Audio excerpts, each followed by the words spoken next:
मगर आज जो फैक्ट्री आपने लगाया है ये मेरे गौसे पाक की फैक्ट्री है। और ये लोग सबसे पहले इस फैक्ट्री को मेरे नबी ने लगाया। सबका शजरा होता है, सैयद साहब का शजरा है, शेख साहब का शजरा है, खान साहब का शजरा है, तो इन मदरसों का भी शजरा है। और ये सारे दुनिया में मदारिस, जामिया, मदारिस, दारुल जो इनमें दीन का मरकज है, ये सब का शजरा मेरे आका के सुफा तक पहुंचता है। समझा सुफा? और जनाब हमारे हाजी सरफरोश साहब मदीने शरीफ की ज़ियारत करके आए हैं। सुफा के माने होता है चबूतरा, और चबूतरे पर रात दिन ठंडे में, गर्मी में, बगैर शामियाना के सैकड़ों सहाबा किराम बैठे रहते, भूखे प्यासे,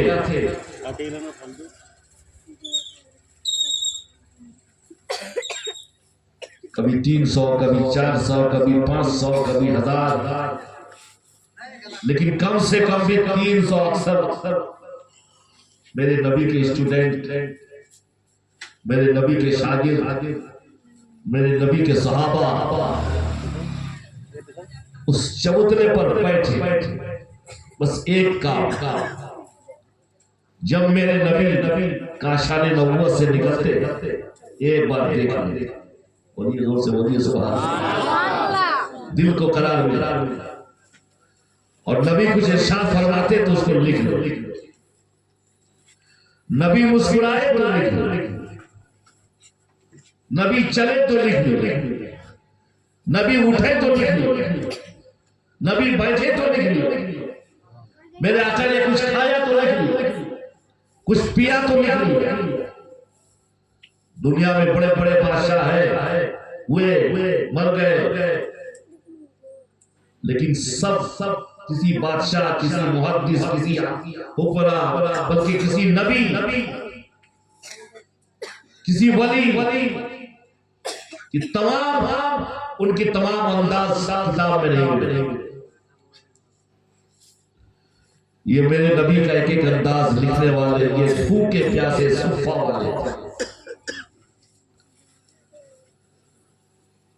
कभी किसी ने शिकायत कर दी, या रसूलुल्लाह कई दिन से भूख है, मेरे नबी ने लुआब ध्यान लगा दिया, भूख मिट गई। 70 लोग बैठे भूखे प्यासे, मेरे नबी की बारगाह में दूध का एक प्याला पेश, मेरे आका ने दूध के प्याले को अपने लबों से लगाया, बोलिए जोर से, बोलते रहिए सुभान। और दाएं तरफ हजरत अबू हुरैरा को हुक्म दिया, है अबू हुरैरा सबको बांटो एक प्याला। आज हमारे यहाँ बीमारी क्या है कि अगर एक गिलास में कोई मुसलमान पानी पी लेगा तो दूसरा उसको पानी नहीं पी, है ना भाई, जूठा होगा। और औरत का जूठा तो कोई पिएगा ही। और मेरे नबी क्या फरमाते हैं, आयशा तुमने प्याले में जिस जगह से पानी पिया है जरा मुझे भी बता दो, ताकि वहीं मैं अपने लब को लगा। हजरत आयशा दस्तरखान के साथ में खाना बैठ के खाती, गोश्त बोटियां खाती, हड्डी दस्तरखान पर रख देती, तो मेरे आका दस्तरखान पे रखे हुए उस हड्डी को उठा के चूसा करते। ये जो हमारे जूठे का तस्वुर हो गया, ये गैर होता है। इस्लाम में जूठे का, मोमिन की जूठे का तस्वुर नहीं, बल्कि तस्वुर यह है, हदीस पाक में आता है, सुवरुल मोमिन शिफाउल, मोमिन का जूठा शिफा। बीमार है आप, अपने माँ का जूठा पीजिए, इंशाअल्लाह शिफा मिल जाए। बाप का जूठा पीजिए, शिफा मिलेगी। बड़े भाई का जूठा पीजिए, शिफा मिलेगी। मुसलमान नमाजी है, उसका जूठा पीजिए, इंशाअल्लाह शिफा मिलेगी। किसी आलिम और पीर और इमाम का जूठा तो जरूर यकीनन शिफा मिले। तो हजरत अबू हुरैरा ने अपने दाएं जाने वाले को बढ़ाया, उन्होंने अपने दाएं, ये सुंदर तरीका, जब किसी को कुछ दे तो दाएं तरफ से शुरू, दाएं तरफ में बरकत है, उधर उस तरफ हो गया तो फिर बाएं तरफ शुरू।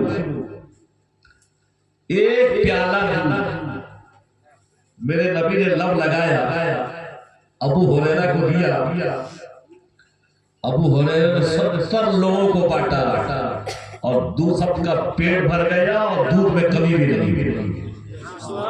ये बरकत। आला हज़रत ने फरमाया क्यों जनाब अबू हुरैरा कैसा था वो जामिल शीर जिसने 70 साहिबों का दूध से मुंह भर। सुभान अल्लाह। ये बरकत आज हमारे घरों से खत्म हो गई।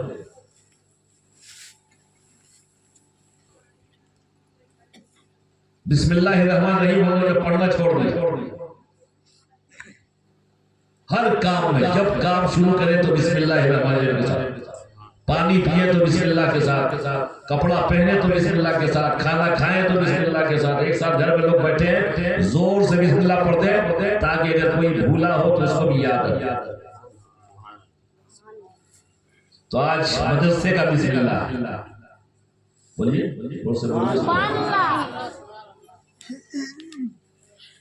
हमारे यहाँ रिवाज है मुसलमानों के यहाँ दीनदार घरानों में कि जब बच्चा पैदा होता है, जब 4 साल, और बुजुर्गों के यहाँ 4 साल 4 महीना 4 दिन, तो उसकी रस्में बिस्मिल्लाह खानी होती है।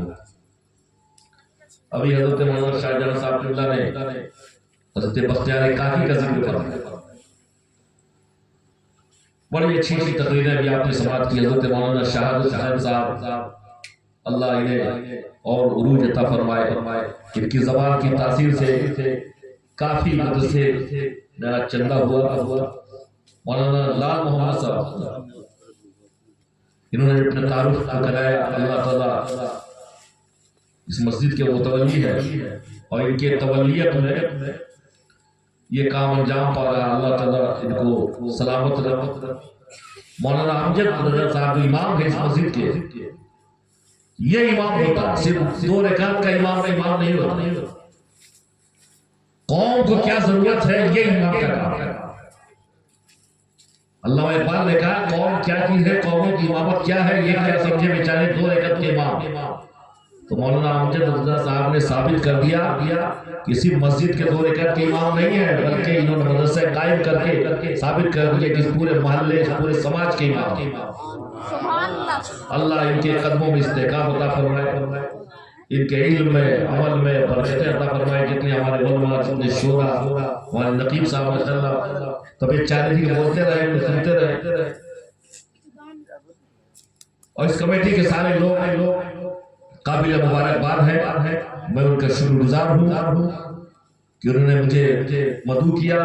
मेरे नबी ने इरशाद फरमाया मन लब यशकुरिल्लाह लब यशकुरिल्लाह, जिसने लोगों का शुक्रिया अदा नहीं किया उसने अल्लाह का भी शुक्र अदा नहीं। इसलिए अपनी आदत बनाइए, आपके साथ में कोई पानी पेश कर दे तो उसका शुक्रिया अदा करें। कैसे करेंगे शुक्रिया? जज़ाकल्लाह। ये तहजीब हमारी।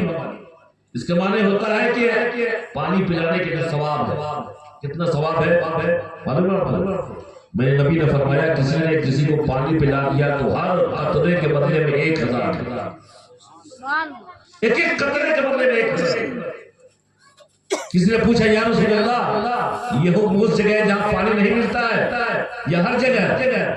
सुभान अल्लाह। मेरे आका रहमतुल आलमीन दरिया करम जोश में मेरे नबी ने फरमाया समंदर के किनारे ही सही, समंदर से किसी ने पानी लिया और पिलाया किनारे में तो हर कतरे के बदले में 1000। इतना सवाब, उसको क्या शुक्रिया कैसे अदा करेंगे? जज़ाकल्लाह, यानी इसका बदला अल्लाह अता फरमाता। आपके एहसान का बदला नहीं दे सकते, अल्लाह जज़ाए खैर देता। अपनी जिंदगी में सुन्नतों को ढाले। तो हमारे बड़े बड़े बुजुर्गों के यहाँ के बच्चे 4 साल के हो गए शोर की मंजिल में, गौसे पाक जब उनकी वालदा उस्ताद के पास ले गई, आपने सुना होगा वाकया, उस्ताद ने पढ़ाया बिस्मिल्लाहि मिनश शैतानिर रजीम बिस्मिल्लाहिर रहमानिर रहीम, गौसे पाक ने पढ़ा बिस्मिल्लाहिर रहमानिर रहीम अल्हम्दुलिल्लाहि रब्बिल आलमीन अर्रहमानिर रहीम। और जैसे ट्रेन को झंडी दी जाती है, ट्रेन खुद ब खुद चलती है। सूरह फातिहा खत्म हो गई, अलिफ लाम भी शुरू हो गया, सूरह बकरा खत्म हो गई, सूरह आल इमरान खत्म हो गई, पढ़ते चले जा रहे, पढ़ते चले जा रहे। 18 पारा पढ़ा। बोलिए सुभान अल्लाह, सुभान अल्लाह। उस्ताद ने कहा अरे अरे पढ़ने आए हो कि पढ़ाने आए हो? ये है मेरे गौसे पाक आला हजरत। दुश्मन भी उनके इल्म का इतराफ करता। आला हजरत के वालिद बहुत बड़े मुफ्ती, आला हजरत के दादा बहुत बड़े मुफ्ती और बहुत बड़े वली। लेकिन आला हजरत की बारगाह वो बारगाह है कि जहां उलमा को नवाजा जाता है। इसलिए आलिम के पास आलिम को बुलाया गया, रस्म बिस्मिल्लाह खानी उस्ताद बनाया गया। चाहते तो खुद भी आपके वालिद या आपके दादा बिस्मिल्लाह खानी कर सकते, लेकिन एक आलिम को इज्जत दी गई और कहा हजरत अहमद रजा का रस्म बिस्मिल्लाह खानी कर। उस्ताद ने शुरू किया बिस्मिल्लाहिर रहमानिर रहीम। आला हजरत ने पढ़ा बिस्मिल्लाहिर रहमानिर रहीम, पढ़ा अलिफ, पढ़ा अलिफ, बा, पढ़ा बा, ता, सा, सा, जा, जीम, हा, पढ़ते जा रहे। उस्ताद पढ़ाते जा रहे हैं, आला हजरत पढ़ते जा रहे हैं। हमजा पढ़ा, हमजा पढ़ा, लाम अलिफ, तो आला हजरत चुप हो। और कीजिए, अलीफ से लेकर हमजा तक पढ़ते थे, और जब उस्ताद ने कहा लाम अलिफ, तो आला हजरत बोले क्या किए? चुप। उस्ताद ने कहा पढ़िए लाम अलिफ, तो चुप।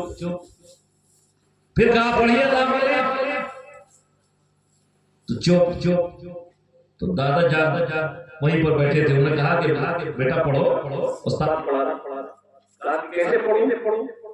अलीफ से लेकर हमजा तक इन्होंने एक बार पढ़ाया, मैंने पढ़ लिया। लाम अलीफ तो ये वो है कि मैं दोनों को पढ़ चुका हूं पहले। बोलिए जोर से बोलिए सुभान अल्लाह। लाम भी पढ़ चुका हूं, अलीफ भी पढ़ चुका हूं। लाम अलीफ को हल हुआ ना, अलीफ ये सब हो गया। और जब लाम अलीफ को आप पढ़ा रहे हैं तो आला हजरत नहीं पढ़ रहे। जब दादा ने कहा बेटा पढ़ो, उस्ताद कह रहे हैं, तो एतराज कर दिया। पहले ही दिन एतराज कर दिया कि लाम अलिफ ये दोनों हर्फ तो पढ़ चुका हूं, अलिफ भी पढ़ चुका हूं, लाम भी पढ़ चुका हूं, फिर दोबारा क्यों पढ़ा रहे? सारे हर्फ एक बार पढ़ाया, और लाम अलिफ ये दोनों तो मैं पढ़ चुका हूं। सुभान अल्लाह। अब उस्ताद के पेशानी पर पसीना समझ गए। उनका बेटा सही है कि पढ़ चुके हो, लेकिन जो ऊपर में जो अलिफ पढ़ा है ना, ये अलिफ नहीं है, ये अलिफ हकीकत में हमजा। अरबी कायदे के हिसाब से अलिफ हमेशा साकिन होती है, इसलिए अलिफ की अदायगी के लिए लाम के साथ लगा। एक जवाब ये होता है, कहा कि दादा जान ठीक है, अलिफ को जब अदा करना है, यानी एक बार को समझ ले, तो बे के साथ अलिफ को लेना है, ते के साथ अलिफ को लेना है, बे अलिफ, ते अलिफ, बा अलिफ, ते अलिफ, लाम के साथ इतनी दूर में आके अलिफ को लेना है। समझ आ रहा है? सुभान अल्लाह। तो दादा जान के कहते हैं हज़रत मौलाना रजा अली खान फरमाते हैं बेटा लाम और अलिफ में दोनों में मुशाबहत हो जाता है, ज़ाहिरी और बातिनी। जो अलिफ की मुशाबहत लाम ये दूसरे हुक्म में नहीं।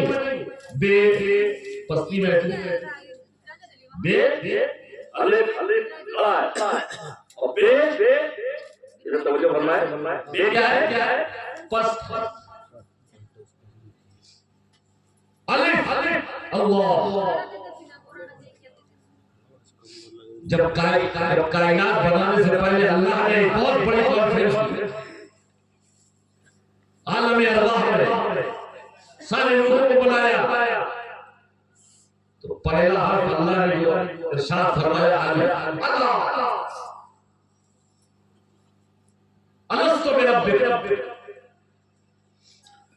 अल्लाह ने पहला हर्फ अलिफ इरशाद फरमाया अलस्तु बिरब्बिकुम, क्या मैं तुम्हारा रब नहीं हूं? जो हम लोग जैसा करते हैं, जैसा जमीन पर नहीं, जैसा आसमानों में भी हुआ और कई जैसे हुए, लेकिन ऐसा जैसा नहीं हुआ। सारी जो है वो अव्वलीन आखिरीन, अंबिया, नबीयीन, मुरसलीन, सहाबा, मुसलमान, काफिर, मुनाफिक सब मौजूद। और उसमें अल्लाह का खिताब फरमाया मखलूक में जाने की हिम्मत है कि अल्लाह के खिताब का जवाब दे। सरिया का कार्य हो। अल्लाह ने फरमाया अलस्तु बिरब्बिकुम, कोई जवाब नहीं। एक रूह आगे बढ़ी, उस रूह पाक ने जवाब दिया बल्ला। और वो रूह किसकी थी? हमारे आका हुजूर अहमद मुस्तफा मुस्तफा सल्लल्लाहु अलैहि वसल्लम। मेरे नबी ने फरमाया बल्ला क्यों नहीं? अब तो शोर मच गया। नबियों ने कहा, रसूलों ने कहा, मोमिनीन ने कहा, काफिरीन ने कहा, मुनाफिकीन ने कहा, सब ने कहा। मेरे कहने का मतलब ये है कि पहली आवाज, पहला हर्फ जो खालिक ने अदा फरमाया वो अलिफ, जिसमें तकब्बुर है, जिसमें किबरियाई है, यानी अल्लाह ही तो ज़ैब है किबरियाई। इसको हम घमंड बोलते हैं, गुरूर बोलते हैं, मखलूक को ज़ैब नहीं है। ये अल्लाह की शान है। हम कहना हमारे अल्लाह की शान है। और मेरे नबी ने क्या फरमाया? बला। पहला हर्फ मेरे नबी की ज़बान से क्या निकला? बे का। बे में पस्ती है, इसलिए बिस्मिल्लाहिर्रहमानिर्रहीम है। असल में बिस्मिल्लाह अल्लाह का नाम, लेकिन अल्लाह ने अपने बंदों को जो तोहफा दिया है बिस्मिल्लाह के साथ, बे की अदायगी पहले होगी, ताकि बंदों को पस्ती का मिजाज मिले, बंदे आजिज़ी इख्तियार करें, बंदे तवाज़ु इख्तियार करें। घमंड करना, तकब्बुर करना ये अल्लाह की शान है, और पस्ती इख्तियार करना ये मखलूक की शान है।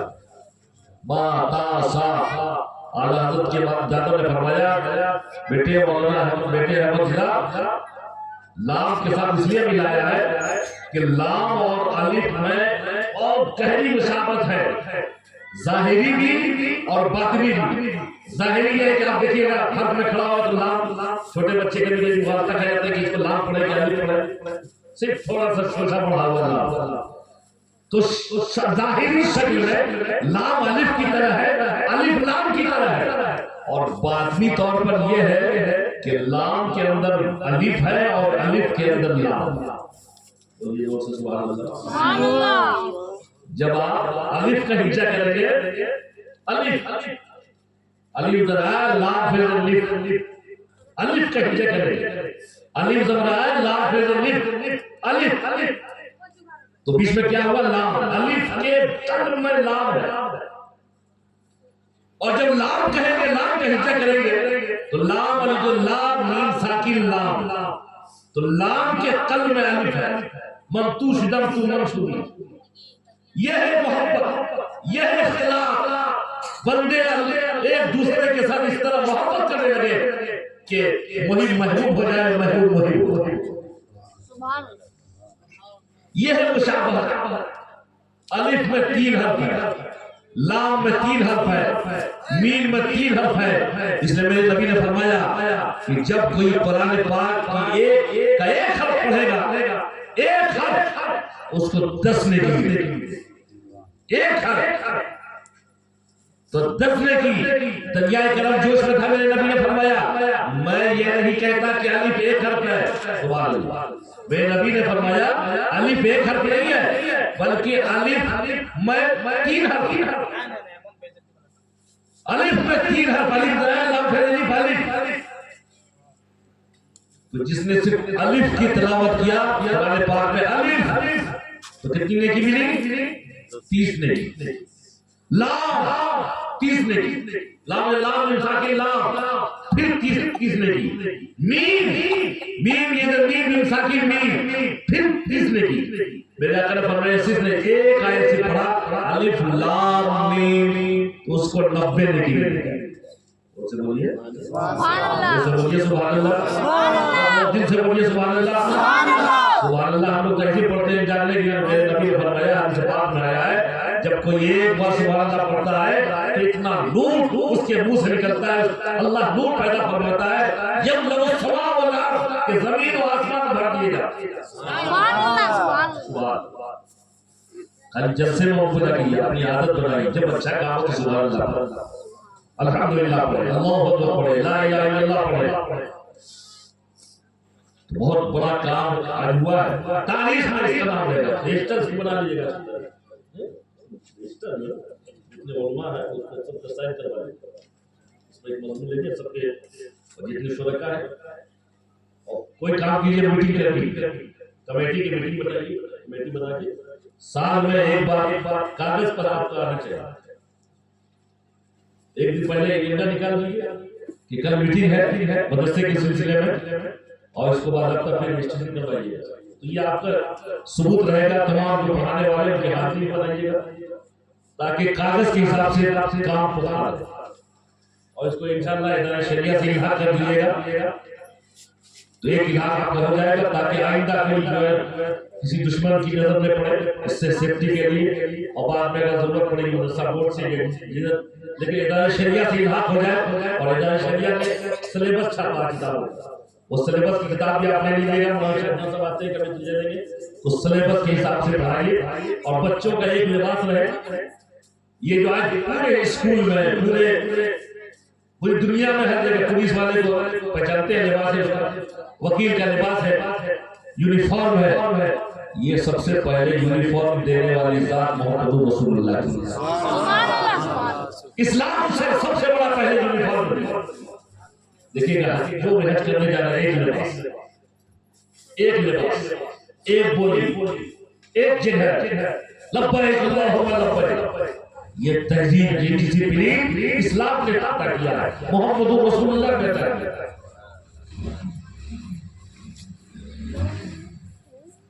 तफसीर नईमी में लिखा है हज़रत ईसा रूहुल्लाह नबीना अलैहिस्सलातु तस्लीम, वो बरगुज़िदा पैगंबर के अल्लाह ने बहुत सारे मौजूदात उन्हें अता फरमाया। मुर्दों को ठोकर मार देते तो जिंदा हो जाते। उस जमाने में बहुत बड़े बड़े वैद थे, वैद लोगों का जमाना था, वैदिक जमाना था, और वो दावा था कि हम बहुत खतरनाक मर्द ठीक कर देते हैं। उस जमाने में कोरोना की तरफ मर्द पैदा हो गया, सफेद दाग, वेदों की भीड़ लगी, लेकिन किसी वेद की दवा काम नहीं आ रही, कोई इलाज काम नहीं आ रहा।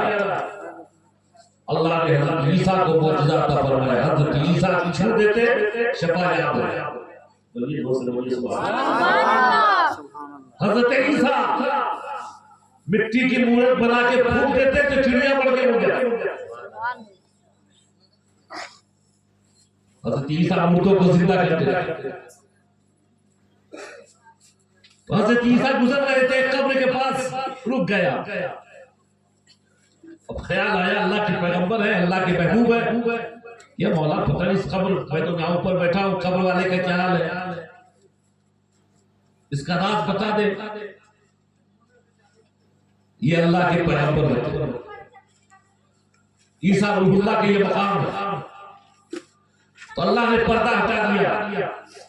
हज़रत ईसा ने देखा कि कब्र में जो शख्स है चारों तरफ आग ही आग है, सख्त आग, जहन्नम की आग। जहन्नम की आग दुनिया की आग की तरह नहीं है, उस आग को हजारों हजार साल तक दहकाया गया है, तो सख्त सियाह। अगर सुई के नाके का करोड़ों हिस्सा अगर अल्लाह भेज दे तो जहन्नम की आग से पूरी दुनिया जल के भस्म हो जाए। तो हजरत ईसा अलैहिस्सलाम ने अर्ज किया, मौला पर्दा हटा दे, राज इफ्शा कर दे। अल्लाह ने राज हटाया तो देखा वो शख्स चारों तरफ उसकी कब्र में आग भड़क रही है और बहुत परेशान है, आग की गर्मी से बेचैन है। हजरत ईसा से बर्दाश्त न हो सका, हजरत ईसा ने उसकी दुआ फरमाई, फिर आगे बढ़ा। चंद दिनों के बाद फिर उधर से गुजर हुआ, फिर आप फिर तफाकर वहां बैठ गए। फिर आपके दिल में ख्याल हुआ, कहा मौला फिर कब्र का राज हटा दे। तो कब्र का जैसे पर्दा हटाया, राज हटाया अल्लाह ने, तो ईसा ने क्या देखा कि वो शख्स जन्नत के बागों में घूम रहा है। अल्लाह उन्हें निजात याफ्ता के सबसे हम सब को निजात अता फरमाए। ईसा हैरान हो गया, मौला मामला क्या है? कुछ दिन पहले गुजरा था तो जहन्नम में जल रहा था, अब इस जन्नत के बागों में टहल रहा। कब्रों को हकीर मत समझना। मेरे नबी ने फरमाया है कि ये कब्रें जो तुम्हारी है, ये तो जन्नत के बागों में से बाग है, जहन्नम के गढ़ों में से गढ़ा है। तो समझते हैं कि ये तो हम लोग को कहते हैं कहां मिट्टी के पास जा रहे हैं, कब्र के पास जा रहे हैं। अगर वो नेक है वो जन्नत के बागों में, अगर बुरे हैं तो जहन्नम के गढ़ों में। मेरे नबी ने फरमाया कि दुनिया ही में उसका इंतजाम कर लो, ये तो कब्र है या तो जन्नत के बागों में से बाग है, ये जहन्नम के गढ़ों में से गढ़ा है। तो शख्स जन्नत के बाग में टहल रहा। ईसा ने अर्ज किया, मौला अब क्या मामला है? तो अल्लाह ने फरमाया, ईसा ये तो अपने अमाल की वजह से जहन्नम में जा रहा था, लेकिन इसका जब आखिरी वक्त आया, इसने नई नई शादी की थी और उसकी बीवी उम्मीद से थी, हामिला थी। इसने अपनी बीवी को वसीयत किया था कि बेटा पैदा होगा, पैदा होने के बाद इसे दीनी मदरसे में दाखिला दिया। और बच्चा पैदा हुआ और उस लायक हुआ। ईसा आज ही उसकी मां ने बाप की वसीयत के मुताबिक, अपने शौहर की वसीयत के मुताबिक आज उसकी मां ने उसको उसकी उंगली पकड़कर आज मदरसे में दाखिला कराया है और उस्ताद ने इस बच्चे को पढ़ाया है बिस्मिल्लाहिर्रहमानिर्रहीम। बिस्मिल्लाहिर्रहमानिर्रहीम इस बच्चे ने अपनी प्यारी प्यारी ज़बान से अदा किया है बिस्मिल्लाहिर्रहमानिर्रहीम। अल्लाह के नाम से शुरू जो बहुत मेहरबान रहमान, अल्लाह के नाम से शुरू जो बहुत मेहरबान रहमान है, रहीम है। ए ईसा इस बच्चे ने जब मुझे रहमान पुकारा, मुझे रहीम कहा, तो मेरी रहमत को हया आया, मेरी रहमत का जोश आया और मेरी रहमत ने ये फैसला लिया कि जिसका बेटा जमीन पे मुझे रहमान करके पुकारे, रहीम करके पुकारे, उसके बाप को मैं जमीन के अंदर जहन्नम की आग में सजा दूं, जहन्नम में गिरफ्तार करूं। मैंने उस बच्चे के रहमान और रहीम पुकारने करने से मैंने उसके बाप को गिरफ्तार अजाब से जो गिरफ्तार थे उससे मैंने आजादी अता की, जहन्नम से आजादी अता की। सोचिए एक बार बच्चे ने पहली बार कहा बिस्मिल्लाहिर्रहमानिर्रहीम, तो उसके बाप की कब्र से अजाब होता।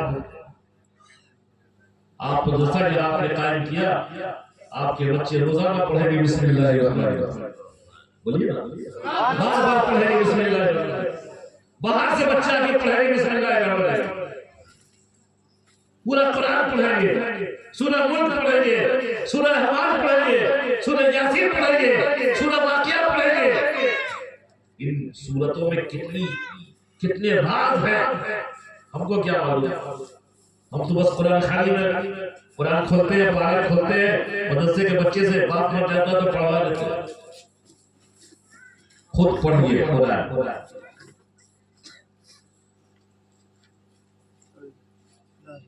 अल्लाह फरमाता है कि अगर ये कुरान को हम पहाड़ों पे नाज़िल कर देते तो इसकी हैबत से पहाड़ बेजा हो।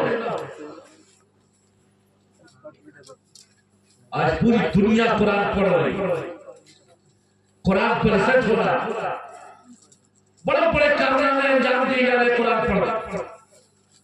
कुरान में अलिफ कितनी जगह आया, बे कितनी जगह आया, ये सूरह कितनी बार, इस सूरह का मतलब क्या है, इसमें कितने हुरूफ है, इसमें आयत नंबर क्या है, कैलकुलेशन के हिसाब से कुरान का हिसाब होगा। और उससे लोग नए नए इल्म के दर्जात बना रहे हैं। अब मुसलमान मर जाने के बाद भी कुरान पढ़ना नहीं चाहिए। अभी मौलाना शायद साहब ने कहा बेशक आप अंग्रेजी पढ़ाइए, लेकिन जिसकी किताब पहले ही सबक में आ रही है, CAT कैट DOG डॉग, पहली किताब स्कूल में हो और कुत्ता बिल्ली चूहे का जिक्र हो, और आपने उसको बिस्मिल्लाह नहीं पढ़ाया, अल्हम्दुलिल्लाह नहीं पढ़ाया, कुल अल्लाह नहीं पढ़ाया, कोई फलक नहीं पढ़ाया, कोई नास नहीं पढ़ाया, क्या ऐसा बच्चा आपके मरने के बाद बख्शिश का दामिन होगा? कोई भी इल्म बेकार नहीं होता, लेकिन पहले इल्म है कुरान का, हदीस का इल्म, मसले मसाइल का इल्म। लोग नापाक रहते हैं, उनको मालूम नहीं कि हमारा गुस्ल खत्म हुआ कि नहीं हुआ, गुस्ल में कितने फर्ज है लोग नहीं मानते, वुजू में कितना फर्ज है लोग नहीं मानते। बहुत सारे लोग बेचारे जहाज में खूब नमाज है, नमाज पे नमाज, नमाज पे नमाज, घंटा पे घंटा हो गया, लेकिन उनको नहीं मालूम है कि वुजू में कितना फर्ज, वुजू का सुन्नत तरीका क्या है, गुस्ल अगर उन पे वाजिब हुआ तो उनका गुस्ल उतना ही नहीं होता, बदन कहीं नापाक तो नहीं रहेगा। ये मसले का इल्म वो इल्म है, हज़रत मखदूम शरफुद्दीन यहिया बरेली रहमतुल्लाह तआला अलैह फरमाते हैं कि अगर मुझको मालूम हो जाए कि मेरा आखिरी वक्त है तो मैं इल्म में फिक्र हासिल करूंगा। अगर आपको मालूम हो जाए कि आपका मरने का वक्त है, क्या करें आप? वुज़ू करके नमाज पढ़ने जाएंगे, सुभान अल्लाह अल्हम्दुलिल्लाह पढ़ेंगे। और मखदूम साहब क्या कहते हैं, मैं अपने इल्म फिक़ह में एक और इजाफा करूंगा। ये जोर से बोलिए सुभान अल्लाह। मसले मसाइल के इलाज सबसे अफजल इबादत है। मेरे नबी ने फरमाया इल्म हासिल करना सबसे अफजल है। मेरे नबी ने फरमाया इल्म हासिल करना सबसे अफजल इबादत है। एक साहबी ने पूछ लिया, या रसूलल्लाह कुरान पढ़ने से भी? मेरे आका ने क्या फरमाया, उसको इल्म ही नहीं होगा तो कुरान कैसे पढ़े? अगर इल्म ही नहीं होगा तो कुरान कैसे पढ़े? उसको इल्म ही नहीं कि नमाज में कितने फराइज़ है तो वो नमाज कैसे पढ़े? नमाज से पहले कितने शराइत है? नमाज से पहले 6 शराइत। कितने हैं? 6 शराइत। एक शर्त ये बता दो, पहली शर्त तहारत, पाकी हासिल करना।